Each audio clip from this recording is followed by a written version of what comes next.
Hello, everybody. We are back. Yes, that's right. After a year off, the Fast Action Friday podcast is back. For those who didn't catch us the first time round, I'm Pittsy, and as part of the original crew. We do have the original crew here for you as well, but we have updated the team. We have added Lewis. Welcome to the team, mate. Introduce yourself. Where can we find you? All that sort of jazz. Yeah, it's great to be here. I've been writing for 5 Yard Rush through the off season, and I had an article come out this morning about injuries, and yeah, it's just great to be here. I'm so happy football is back, and me and Rob had a little chat about last night's game this morning, and just buzzing to be here. Awesome. Buzzing to have you on the team, mate. Absolutely. And as you can hear him as well, you can see him on the live video. As I said, the original crew is here. Rob, hello, welcome back. Thank you very much. It is good to be here. Glad we managed to revive it. You know, we'd been talking about it last season, just didn't get around to it. But yeah, 2022 was the year for us to bring it back. And yeah, I've been doing lead editing for the redraft team. And that's been my primary job at the moment, to be honest. But I have put a few articles out, and you know, just glad to have my voice on the air again with Fast Action Friday. It's very exciting. Amazing. Love it. Right then. Okay, so the show's title states that this is Fast Action Friday, so we've got to make it short and snappy. 20 minutes-ish. We'll give or take. On a Friday, going through quick fire segments to help you get ready for the weekend ahead. So first up, straight into it, mate. Thursday night throwback.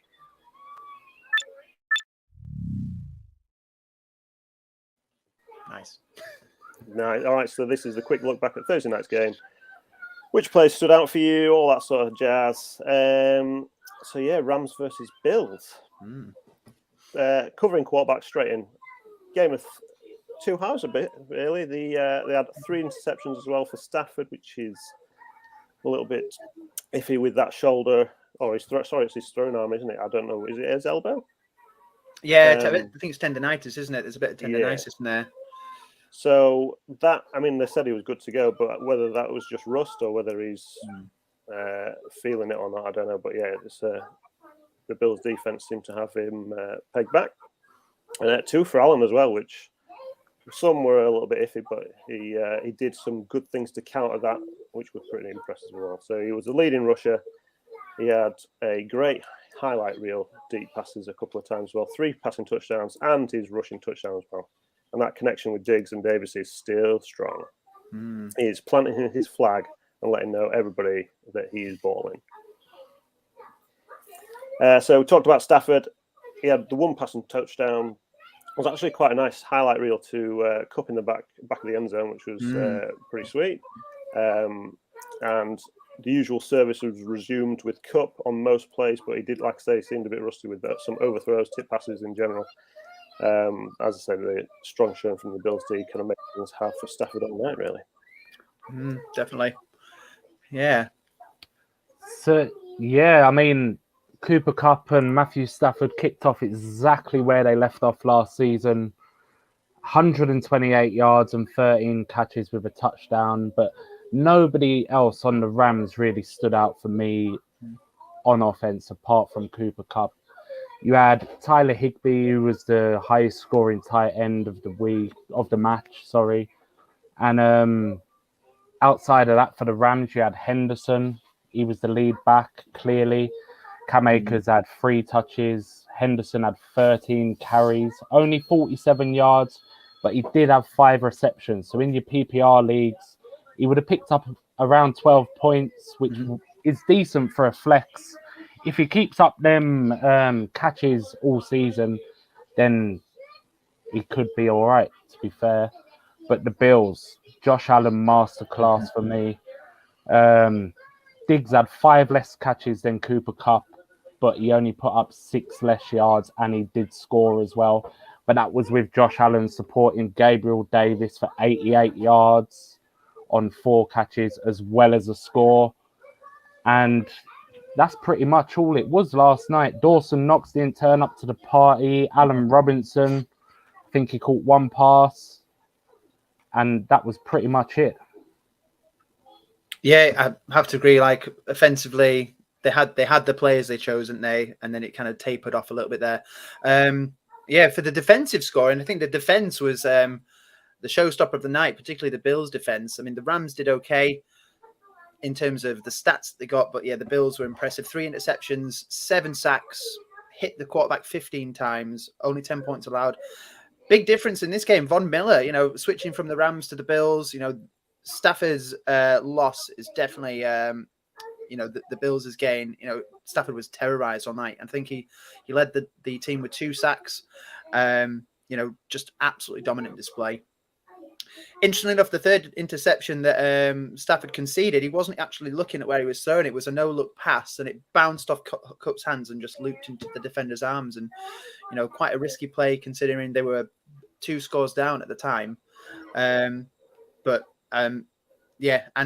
tough Allen's interceptions as well when it came to the Rams. 2 interceptions, 2 sacks, 2 forced fumbles and recoveries from Cook on his first play and from Zach Moss. Interesting enough, Allen's interceptions went to the players who were playing in the slot at the time. So McKenzie and Crowder, potentially looking for a Beasley replacement there. But, we'll just have to see how it pans out and who wins that battle. But, Bills are tough ask for Rams, especially for the start of the season.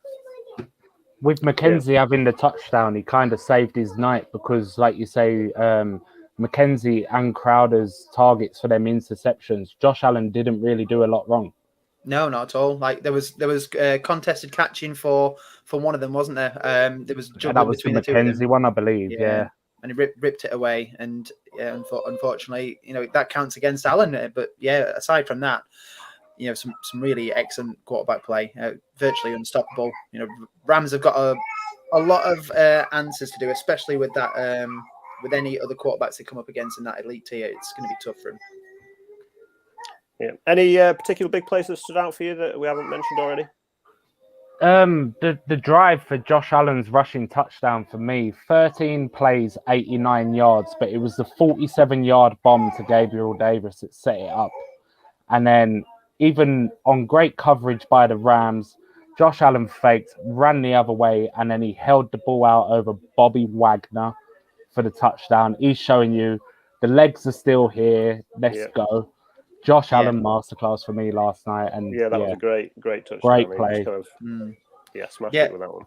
I love that play to Davis. It was right at the start of the fourth quarter, and I thought I could feel that this is the perfect opportunity for Allen to keep that momentum going, and he just dropped it into him. It was sublime. Start that quarter off really quickly.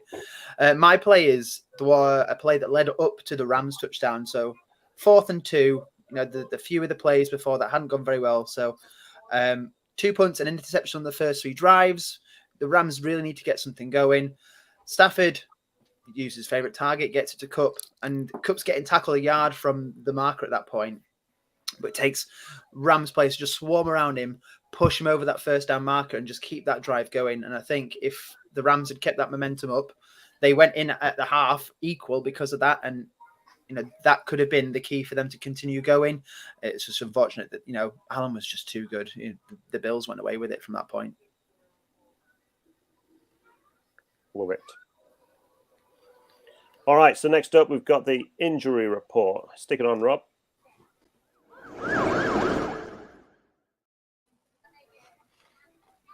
Yeah, so not so much people that was injured last night because it was pretty a clean bill of health coming out of that one. But I think the Rams could do with getting Van Jefferson back as another option for Stafford, who was there last year.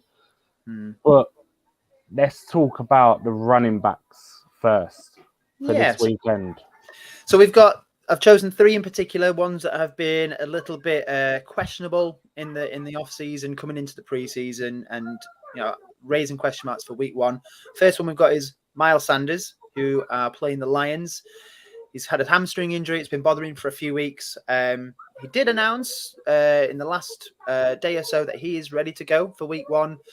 But you can never really trust hamstring injuries. They're the kind of ones that linger around a bit and just takes a little bit of a tweak. So there's a small chance that a tweak that could happen to him during the game, he could be off the field as soon as he's back on into it. So it's important to remember that Kenny Gainwell's also there. Boston Scott's there as well. They've taken decent roles when Sanders been out previously.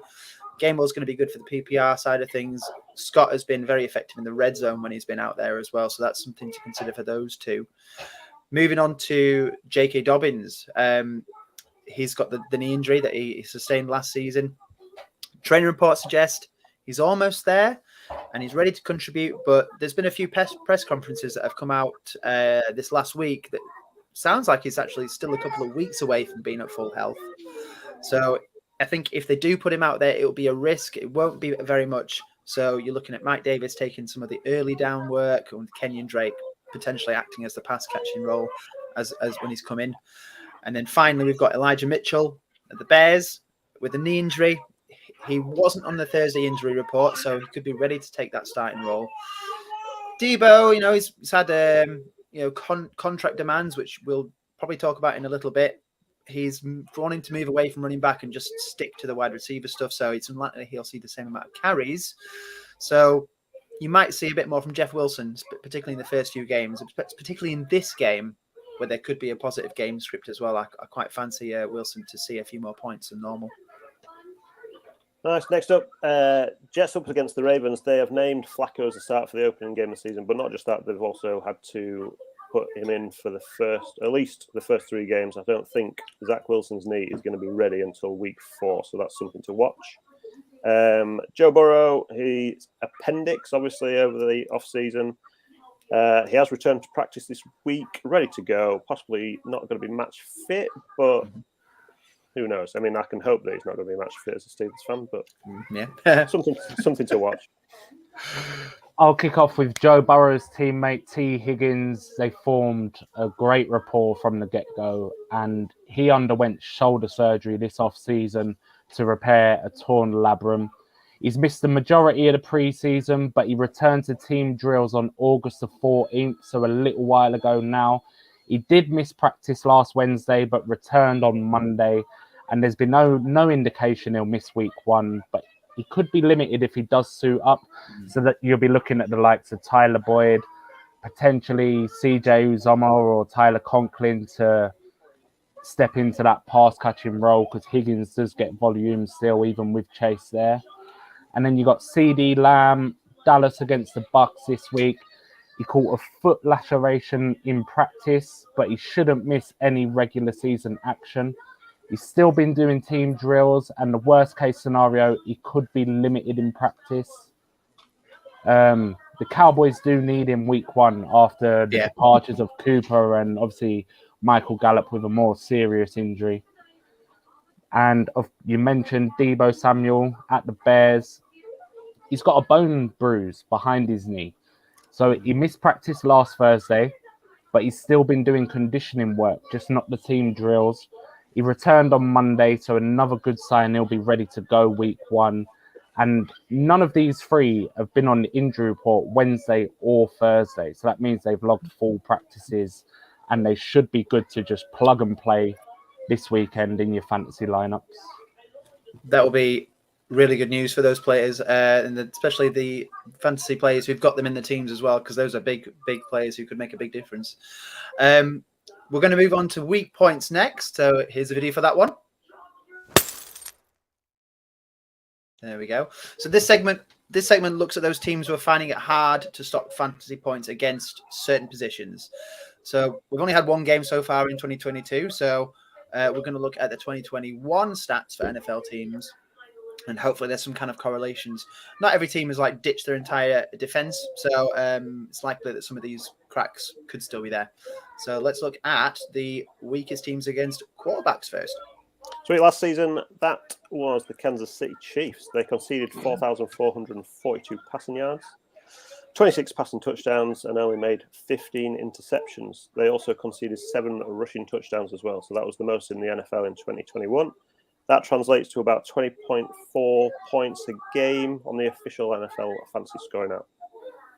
In comparison, the Bills that we saw last night, they were pretty good. They conceded only 10.9 points per game last year, which is nearly half as much. So the Chiefs play the Cardinals week 1, which could be a perfect start for your Kyler Murray selections.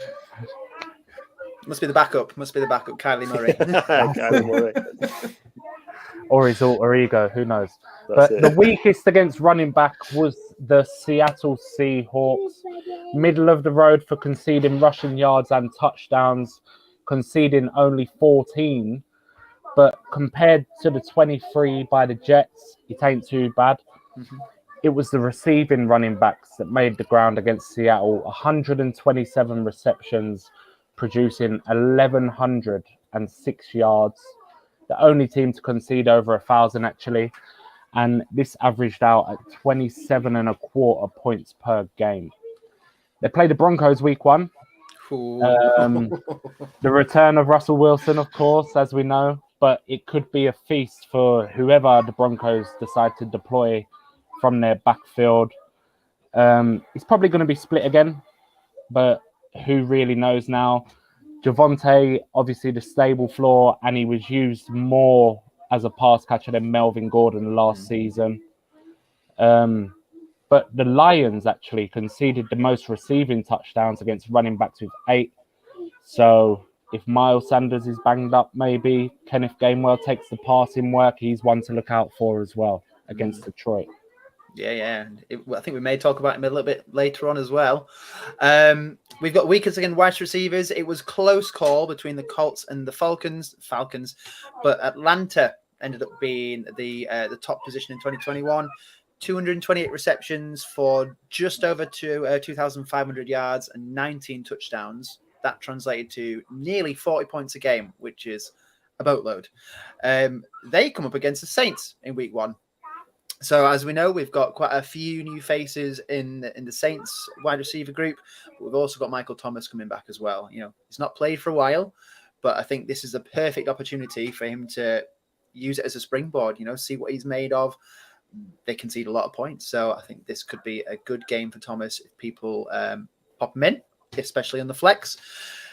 The Colts, they conceded the most passing touchdowns, so they were close last year, but the most passing touchdowns were conceded by the Colts, and they play the Texans. And as we know, positive game script for the Colts might mean that the Texans throw the ball a lot in this game.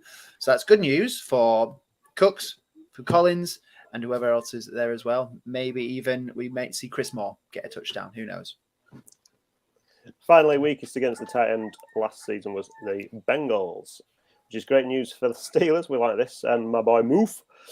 Cincinnati conceded an average of 14.3 points per game from 96 completions, 1,083 yards, and 8 receiving touchdowns. So Frey Moof has already said he could do better this year, so it's perfect opportunity for him to start it the way that we want it.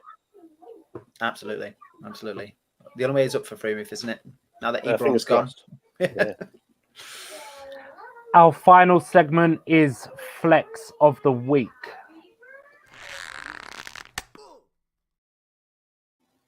So Flex of the Week is when we choose someone who we think will do well in your flex positions, in your fantasy lineups for this weekend's matches. And we said we'd come into him a little bit more. And for me, it's Kenneth Gainwell. So Sanders has been banged up. Hamstring is dodgy. He could be limited this weekend anyway. He's a great pass catching RB. It's a decent game script with the Lions letting up the most passing touchdowns to running backs last year, receiving touchdowns, should I say, which was 8, I believe. The Eagles O-line is no joke. So the opportunity is there for him to cement that role as the team's RB1. And they run first. I mean, for me, Kenneth Gainwell this week in the flex is not a bad play at all. Yeah, I agree. Funnily enough, I'm going back to one of my picks 2 years ago, which is Brandon Ayuk. Okay. Debo has actually been my guy and still is my guy, but I'm liking Ayuk as my flex this week. Debo obviously messing around this offseason, asking to be traded. Ayuk was in California with his new quarterback, getting ready for the season. So on top of that, the Bears D is going to go through some things this year, and there's potential just to collapse against the 49ers offense, which will help Ayuk. Obviously, with Debo kind of wanting to concentrate more on passing than running, the Bears D is most likely going to be putting more coverage on him. And yeah, Trey Lance can go with the run game too, but again, the D will be looking at that and knowing that he can run, which should and could open up that field for Ayuk to kind of sneak in, really. Isn't it good when you've got players on your team who can take the coverage away from you and actually maybe make you have a big score in, week out? Yeah. My flex player is someone who's very similar along those lines. He actually finished as a top 12 wide receiver last year in PPR points. So likely considered a lot lower this year because of someone who has joined the team who's likely going to cast a shadow over him, and that is Hunter Renfrow. So may look a bit out of place, especially like in the NFL with like this usual style and things like that. But he received high praise from Derwin James in an interview in the offseason recently, just because of how tricky he is, and his route running is top notch. And when you've got your O-line having to deal with Khalil Mack and Joey Bosa, for play in, play out, you're going to be wanting to get that ball as quickly away as possible. And if Hunter Renfrow's making that separation, then I reckon he could be in for a lot of receptions, a lot of points in this game, especially if Devontae Adams is taking that coverage away from him. So I'm expecting a lot. Waller's also not played a lot this season. In this preseason, he's been dealing with the contract and he's been out of training as well. So I expect him to be rusty. And in that regard, I think Hunter Renfrow is still going to see quite a few targets in this game. So I'm quite excited for that. I'm excited to see how all these picks go. I think they're all really good choices. Boys, football is back, and that is that for week 1 from Fast Action Friday. It's amazing for it to be back, and I'm grateful to join you two guys. It's going to be available wherever you get your podcasts, and we'll see you next week. But until then, keep rushing.